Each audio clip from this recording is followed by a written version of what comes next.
So we're going to build cages. Yes, Right. wire cages. Why are we building wire cages? Well, I don't know about you and a lot of the other homeowners, but voles invade my yard, and mine they too. love to eat things like tulip bulbs. Yes. Which is it's getting time to plant tulip bulbs, and you want them to come up in the spring, so you have to protect them. Okay. Also, some lilies. Voles love lilies, and hostas. And hostas, that's right. So this is my father's. Yeah. It's been cut in half because I didn't need it as long as he had it. And the other half of this has a hosta in it at my house, buried in the ground. And what we're going to do here is we're building a box with a hinged top on it.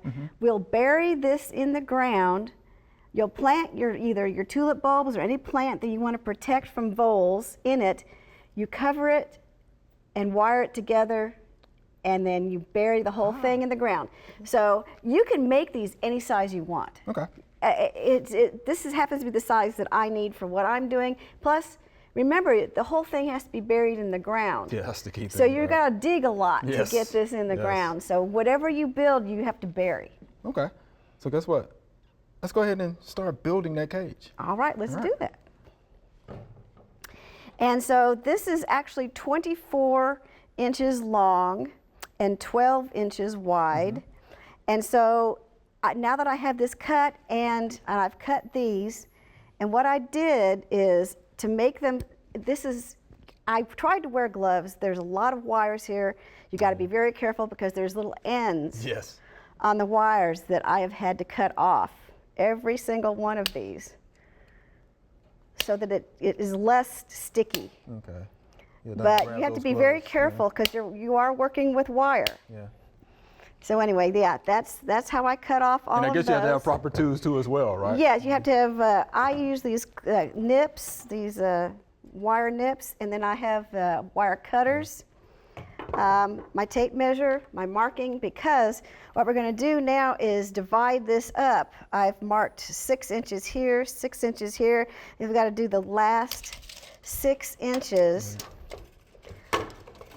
so that we can have places that we can bend. We know how to bend it to get that size and make the box. With a permanent marker, it'll go away eventually. So now what we need to do is bend it along these marks. And the easiest way I know how to do that is to simply put the wire at the edge Got it? of a table and bend it. Once you get it started, you just make sure you can bend it there. Okay. And it's wire, so it's flexible. Yeah. Then we take the next one, and we bend it. Bend it. All right. It's bending pretty good. Okay. Then we've got our last part here. Last bend. All right.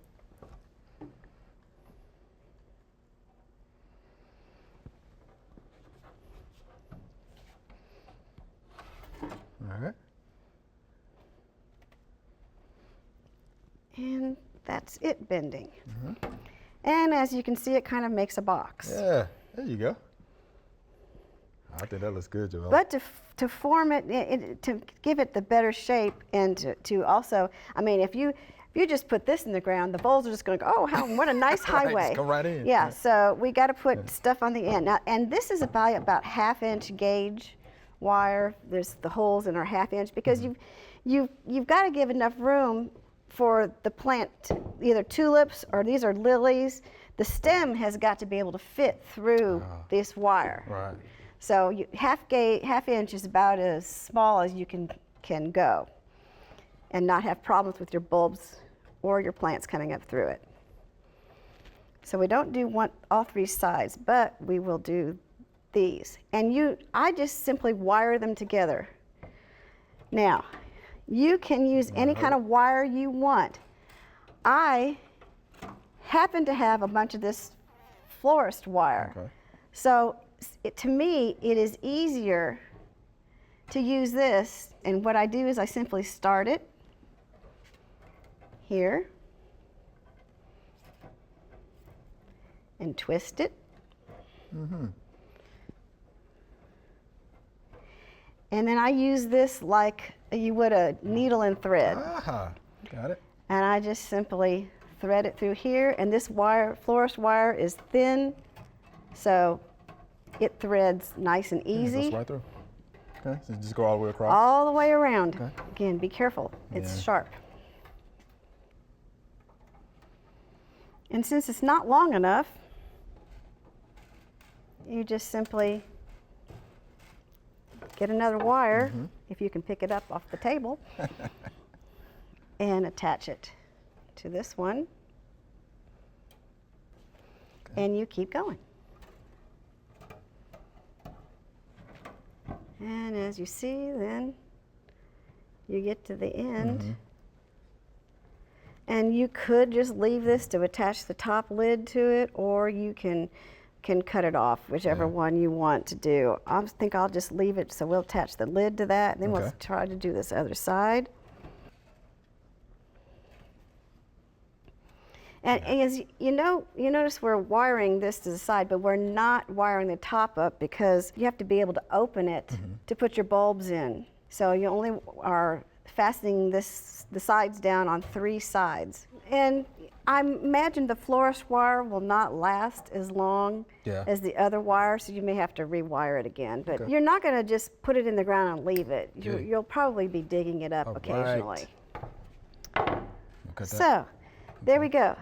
Now we've got our box. box. Yeah. And to fasten it down after you probably need to make sure it's flat because you don't want any spaces left.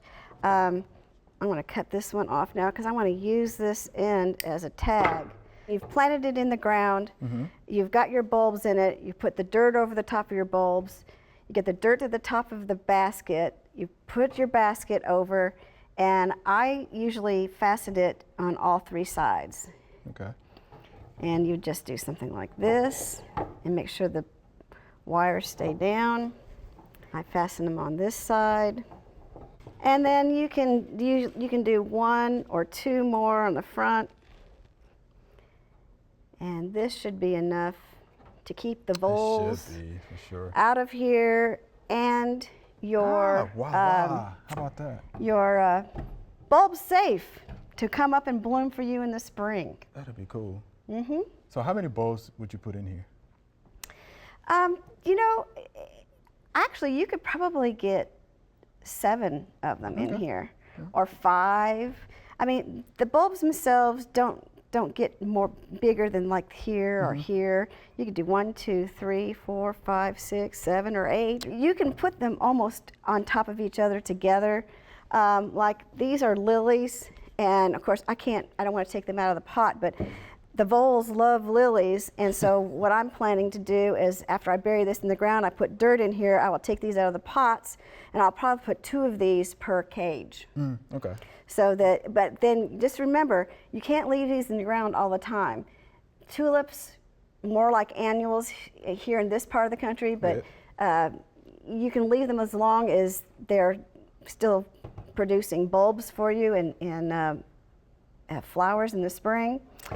The lilies, when they keep dividing, they're gonna keep dividing in the cage. Okay, So you're gonna have to dig them up every few years and divide them and make more cages. Make more cages. Okay. I got it. All right. So I guess at some point you have to train the plant to come up through. No, you don't have don't to have to worry train about it. that? Okay. No, Mother Nature will do that for you. Good. But you just got to remember that these stems of the tulips will come through this 1/2 inch. Okay. And they'll just come up. You'll never know this cage was underground. But the voles will not be able to eat your bulbs. And that's the key, right? We don't It want is. the voles to get in there to Right. get this delicious Yes. meal, right? Yes. So you'll have blooms in the spring or in the summer. Joellen, we appreciate that.